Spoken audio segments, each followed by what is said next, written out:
Здравейте, приятели! Днес искам да ви покажа как в градска среда може да се възползвате и да разнообразите разходката си, да бъде хем полезна, хем приятна. Ще ви покажа как правя моите медитативни разходки. Първото и най-важното е да набележим нашия фокус или нашата цел, към какво ще се стремим, какво искаме да постигнем от тази разходка. Към момента, понеже времето е малко тъмно, така имам нужда от малко повече радост, настроение, така че за мен това ще бъде настроение и радост. Също може да бъде и благодарност. След като си направим нашата цел, следващата стъпка е да включим дишането.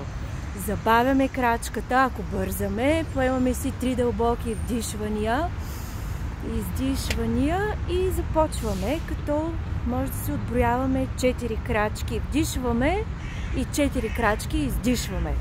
1, 2, 3, 4 вдишваме, 1, 2, 3, 4 издишваме.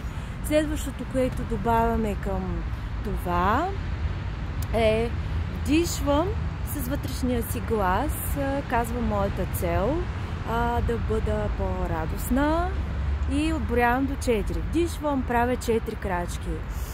1, 2, 3, 4 с вътрешния глас и казвам къде е моето вътрешно слънце, искам то да се запали и да чувствам повече радост. Издишвам всички пречки, всички бариери, покажи, които ми пречат това да се случва. И така за няколко минути, могат да бъдат 5, 10, зависи от вашата цел, вашето намерение.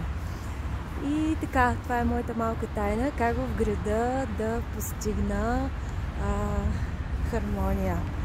Така, ако ви хареса, дайте обратна връзка. Имате ли вие такива малки тайни и практики в града?